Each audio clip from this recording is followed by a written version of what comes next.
नमस्कार मित्रमैत्रिणींनो, एव्हरीथिंग या चॅनल मध्ये आपणा सर्वांचे खूप खूप स्वागत आहे. मित्रमैत्रिणींनो, गुढीपाडवा हा सण जवळ आलेला आहे.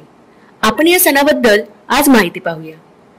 हिंदू नववर्षाची सुरुवात गुढीपाडव्यापासून होते.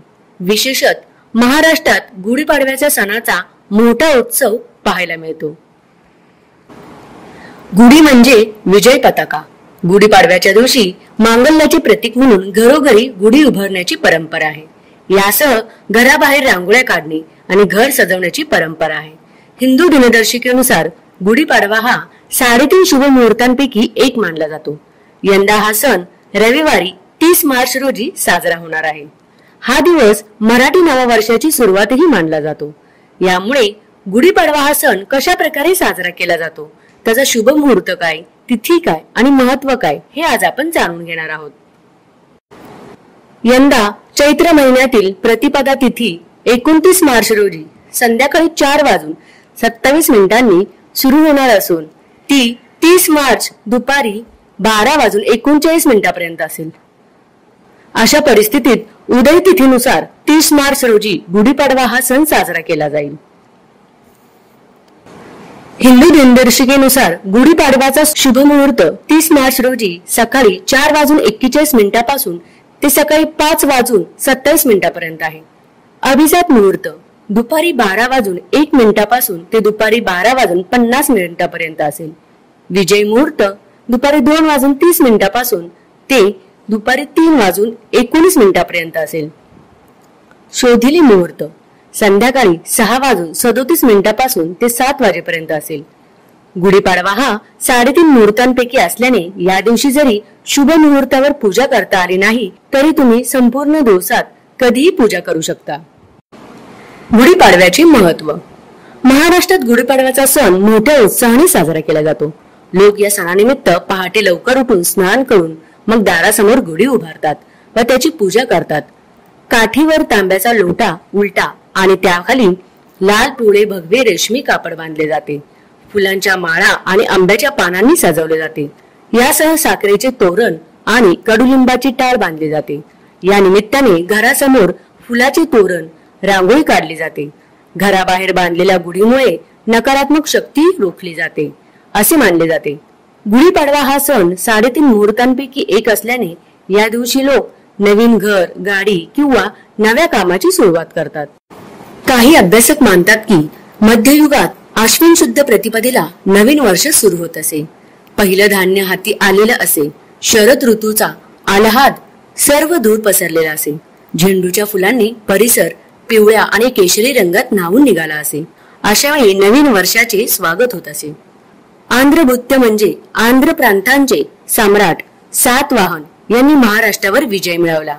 या विजयाप्रित्यर्थ त्यांनी स्वतःचे शक म्हणजे कालगणना सुरू केली. या कालगणनेची सुरुवात चैत्र शुद्ध प्रतिपदेला झाली. त्यामुळे आपण या दिवशी गुढ्या उभारून नवीन वर्षाचं स्वागत करतो. माझ्या जीवाची आवडी पंढरपुरा नेईन गुढी असं संत परंपरा म्हणते. गुढी म्हणजे भगवी पताका. त्यामुळे चैत्र पाडव्याला भगव्या ध्वजाचंही महत्व मानलं जातं. येणारा उन्हाळा सुसह्य करण्यासाठी कडुलिंबाची औषधी पानं अंघोळीच्या पाण्यामध्ये घालणे किंवा सकाळी आंब्याचा कोवळा मोहर आणि कडुलिंबाची पानं वाटून खाणे असे हे तर आरोग्यासाठी उपयुक्तच आहे.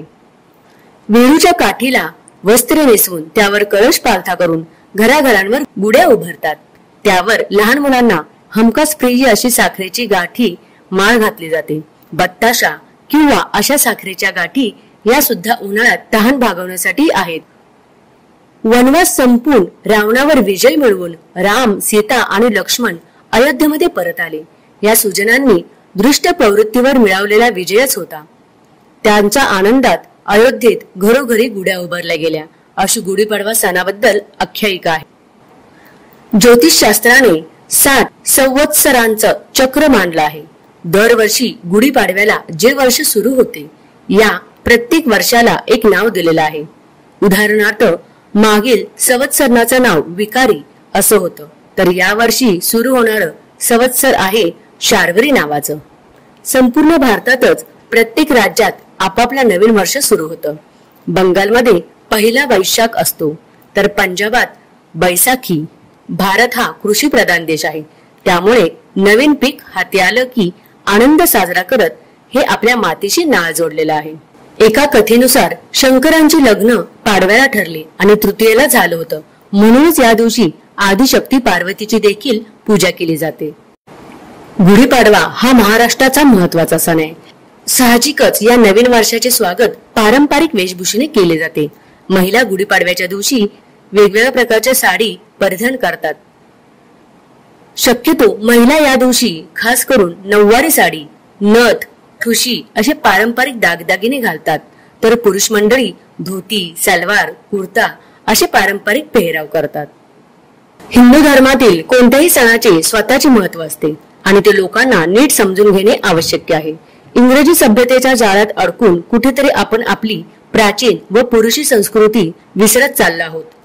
आपला हिंदू धर्म आणि आपली भारतीय संस्कृती सभ्यता आपण नेहमी विसरता कामा नये.